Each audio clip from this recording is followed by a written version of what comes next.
안녕하세요. 세계를 읽다 셰익스피어입니다. 한국 언론이 소개하지 않는 다양한 뉴스를 대신 읽어드립니다. 함께 세계를 읽으러 가볼까요?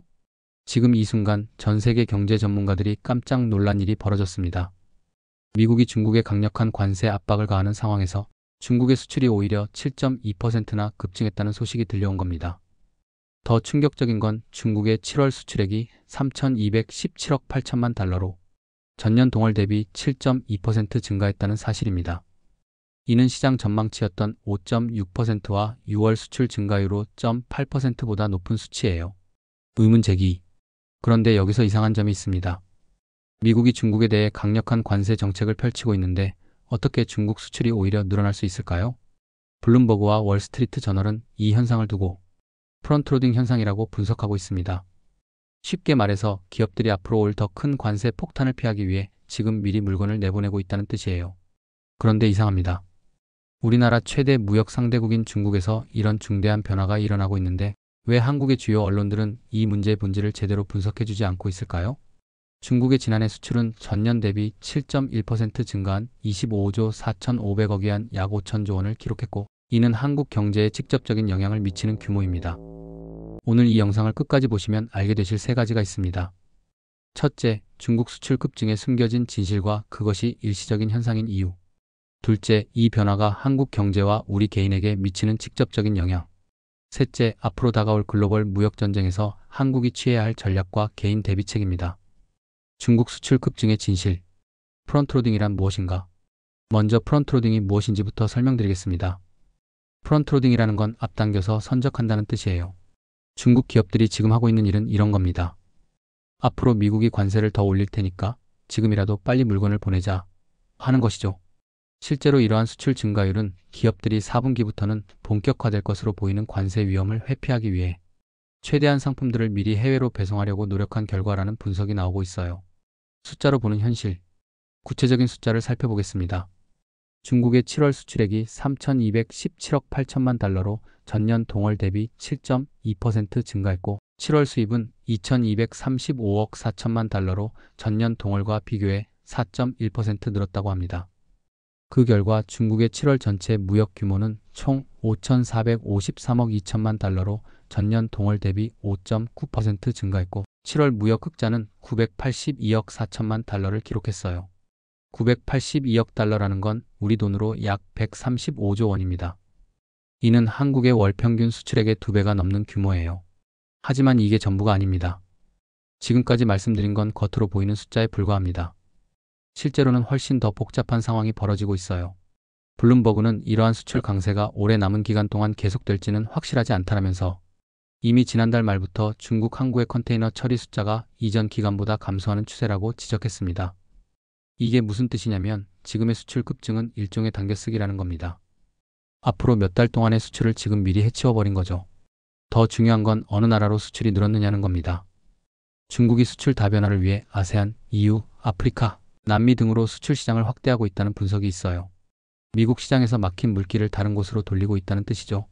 이는 글로벌 공급망의 근본적인 변화를 의미합니다. 중국이 미국 의존도를 줄이고 새로운 수출 시장을 찾고 있다는 거거든요. 미국의 대응 관세 정책 강화. 한편 미국은 가만히 있지 않고 있습니다. 미국 정부는 2025년 2월 1일 모든 중국산 수입품에 대해 일률적으로 10% 추가 관세를 부과할 것이라고 발표하였습니다. 10%라는 건 작은 수치가 아니에요. 1달러짜리 상품이 1.1달러가 되는 거거든요. 대량 거래를 하는 기업들에게는 막대한 부담입니다. 한국 언론이 놓친 포인트. 그렇다면 왜 한국의 주요 언론들은 이런 중요한 변화의 본질을 깊이 있게 분석해주지 않을까요? 여러 가지 이유가 있어요. 첫 번째는 한중 경제 관계의 민감성입니다. 중국은 우리나라 최대 무역 상대국이에요. 중국 경제에 대한 부정적인 분석이나 전망이 실제 비즈니스에 악영향을 미칠 수 있다는 우려가 있습니다. 두 번째는 표면상 좋은 뉴스처럼 보이기 때문입니다. 수출 증가는 긍정적 경제 신호로 받아들여질 수 있어서 언론이 깊이 있는 분석 없이 간단히 넘어가는 경향이 있습니다. 하지만 프론트로딩이라는 단기 효과, 그리고 미국 관세를 회피하기 위한 움직임이라는 점을 강조하려면 배경 설명이 길어지고 복잡해집니다. 세 번째는 대중 관심 부족 및 플랫폼 알고리즘 영향입니다. 많은 대중이 미국 대선, 국내 정치, 부동산, 주식시장에 더 관심을 가지며 유튜브 네이버 등 추천 알고리즘도 더 자극적인 콘텐츠를 우선 노출하기 때문에 이런 중간 복잡도 이슈는 묻히기 쉽습니다. 하지만 가장 근본적인 이유는 한국이 처한 딜레마 때문일 수도 있어요. 한국은 안보로는 미국에 의존하고 경제로는 중국에 의존하는 구조입니다. 미중 무역 전쟁이 격화될수록 한국은 더 어려운 선택을 해야 하는 상황이에요. 그래서 언론들도 섣불리 어느 한쪽 편을 들기 어려운 거죠. 중국 경제의 문제점을 지나치게 부각시키면 친미 편향이라는 비판을 받을 수 있고, 반대로 중국을 옹호하면 친중 편향이라는 비판을 받을 수 있거든요. 그런데 여기서 정말 중요한 포인트가 나옵니다. 하지만 이런 조심스러운 접근이 오히려 한국 경제에 독이 될 수 있어요. 정확한 분석 없이는 제대로 된 대비책을 세울 수 없거든요. 실제로 중국의 이런 당겨쓰기 수출이 끝나면 그 다음에는 어떤 일이 벌어질까요? 수출이 급격히 줄어들 가능성이 높습니다. 그렇게 되면 한국 경제에도 직접적인 타격이 올 수 있어요. 서구 언론들은 이 문제를 어떻게 보고 있을까요? 블룸버그와 월스트리트 저널은 중국의 수출 급증을 일시적 현상으로 분석하고 있어요. 앞으로 몇 달 안에 반작용이 올 것이라는 전망이 지배적입니다. 특히 주목할 점은 중국 항만의 컨테이너 처리량이 이미 감소 추세를 보이고 있다는 겁니다. 이는 프론트로딩 효과가 이미 끝나가고 있다는 신호로 해석됩니다. 여러분은 이런 생각을 하실 수도 있어요. 중국 수출이 우리와 무슨 상관이냐? 하지만 실제로는 한국이 이 변화에서 가장 직접적인 영향을 받는 나라 중 하나입니다. 첫 번째, 무역 의존도 문제입니다. 중국은 한국의 최대 무역 상대국이에요.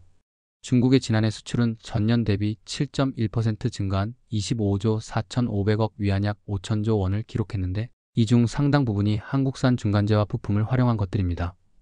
중국이 프론트로딩으로 수출을 앞당기면 한국의 대중 수출도 함께 늘어나요. 반대로 중국의 수출이 줄어들면 한국 수출도 덩달아 타격을 받게 됩니다. 두 번째, 공급망 연결성의 문제입니다. 한국과 중국은 글로벌 공급망에서 긴밀하게 연결되어 있어요. 한국이 중간재를 공급하면 중국이 완제품을 만들어서 세계로 수출하는 구조거든요. 한국의 주요 기업들을 살펴보면 중국 의존도가 상당히 높아요. 삼성전자, 현대자동차, LG, SK 등 대기업들의 중국 매출 비중은 20에서 30%에 달합니다. 이들 기업의 주가와 실적은 중국 경제 상황과 직결되어 있어요. 만약 중국의 프론트로딩이 끝나고 수출이 급감한다면 이런 기업들의 중국 사업에도 직접적인 타격이 올 수 있습니다. 중국 수출 변화는 한국 금융시장에도 큰 영향을 미칩니다. 첫 번째, 증시에 미치는 영향. 중국 수출 호조 뉴스가 나오면 한국 증시도 함께 오르는 경우가 많아요. 반대로 중국 수출이 부진하면 한국 증시도 하락하죠. 두 번째, 환율에 미치는 영향. 중국 위안화와 한국 원화는 상관관계가 높습니다. 중국 수출이 좋으면 위안화가 강세를 보이고 원화도 덩달아 강세를 보이는 경우가 많아요. 세 번째, 원자재 가격에 미치는 영향. 중국이 세계 최대 제조업 기지이다 보니 중국 수출 변화는 철강, 화학, 에너지 등 원자재 가격에 직접 영향을 미칩니다. 이 부분은 정말 중요하니까 놓치지 마세요. 하지만 여기서 주목해야 할 점은 위기가 곧 기회가 될 수도 있다는 겁니다.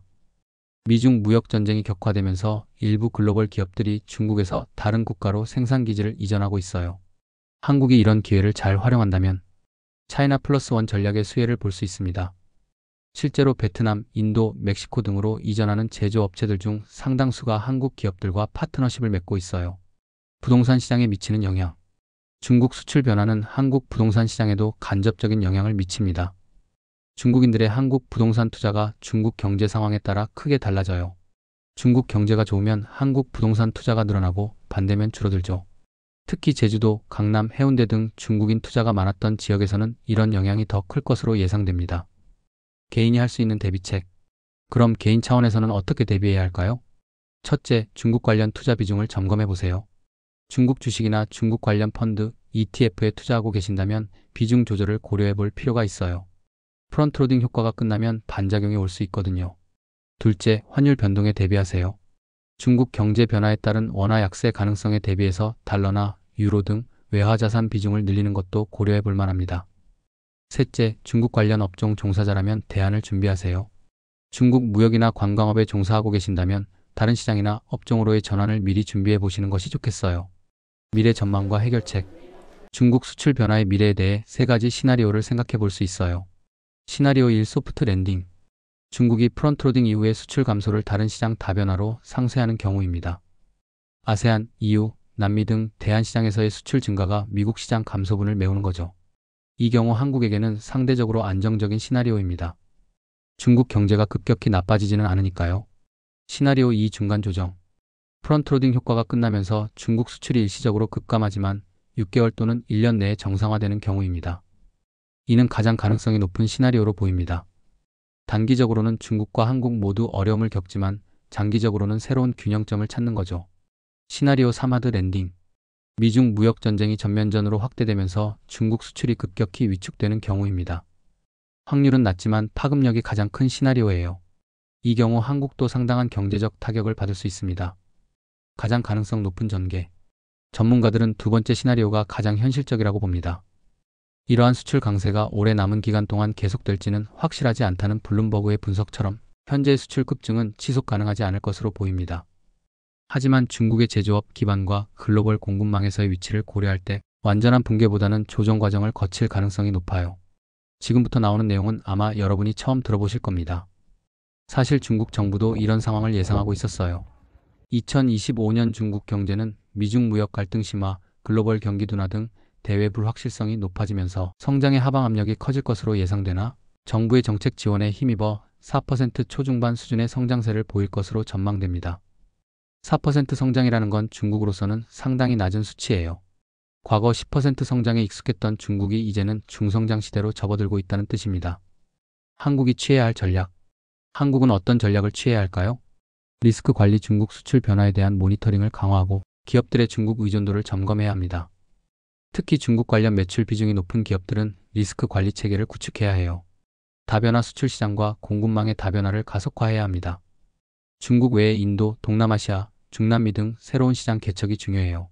중국과의 단순한 경쟁보다는 협력과 분업 구조를 만들어가야 합니다.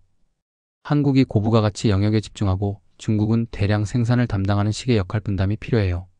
핵심 포인트 재정리. 오늘 우리가 살펴본 중국 수출 7.2% 급증은 단순한 호재가 아니었습니다. 첫째, 중국의 7월 수출액이 3,217억 8천만 달러로 전년 동월 대비 7.2% 증가했지만 이는 관세 회피를 위한 프론트로딩 현상이라는 점. 둘째, 이런 당겨쓰기 수출이 끝나면 반작용이 올 수 있고 한국 경제에도 직접적인 영향을 미칠 것이라는 점. 셋째, 미중 무역 전쟁 격화 속에서 한국이 새로운 전략을 수립해야 할 시점이라는 점이었어요. 왜 한국 언론이 이 본질을 놓쳤을까? 복잡한 글로벌 무역 구조에 대한 이해 부족, 중국과의 경제적 이해관계, 그리고 단순한 숫자 해석에만 집중하는 관행이 복합적으로 작용한 결과인 것 같습니다. 하지만 이제는 달라져야 합니다. 글로벌 경제의 복잡한 변화를 정확히 이해하고 대비하는 것이 한국의 경쟁력을 좌우할 거예요. 여러분의 생각은? 여러분은 어떻게 생각하시나요? 중국의 프론트로딩이 끝난 후에 정말로 수출 급감이 올 것이라고 보시나요? 아니면 중국이 새로운 돌파구를 찾을 것이라고 생각하시나요? 그리고 개인적으로는 이런 변화에 어떻게 대비하고 계신가요? 포트폴리오 조정, 새로운 시장 모색 등 다양한 방법이 있을 텐데요. 특히 중국 관련 업종에 종사하시는 분들의 현장 목소리가 궁금합니다. 실제로 어떤 변화를 체감하고 계신지 댓글로 들려주세요. 마지막으로 구독자 여러분께 전달드리고 싶은 말씀이 있습니다. 지금은 불확실성이 큰 시대입니다. 전 세계가 흔들릴수록 우리는 경험이 답입니다. 여러분이 걸어온 시간은 위기 속에서 나라를 일으킨 역사였습니다. 지금 이 글로벌 경랑 속에서도 우리는 다시 한번 지혜와 실천으로 길을 찾을 수 있습니다. 흔들리는 건 세상이지만 방향을 잡는 건 결국 우리입니다. 여러분의 땀으로 이뤄낸 대한민국, 지금 이 세대가 함께 지켜야 할 시간입니다. 위기는 늘 있었고 우리는 늘 이겨냈습니다. 중요한 건 남 탓이 아니라 오늘 내가 무엇을 할 수 있는가입니다. 그렇게 이 나라를 만들어 온 건 바로 당신입니다. 지금까지가 아닌 지금부터가 중요합니다. 앞으로도 세계를 읽다 셰익스피어는 한국 언론이 놓치고 있는 중요한 글로벌 이슈들을 여러분께 전해드리겠습니다. 아직은 많이 부족하지만 경험 많은 구독자님들의 응원으로 힘을 내고 있습니다. 앞으로 많이 배우며 팩트에 기반한 정확한 정보를 주기 위해 노력하겠습니다. 구독과 좋아요, 그리고 알림 설정으로 함께 해주세요. 오늘도 셰익스피어와 세계를 읽어주셔서 감사합니다. 다음 영상에서 뵙겠습니다.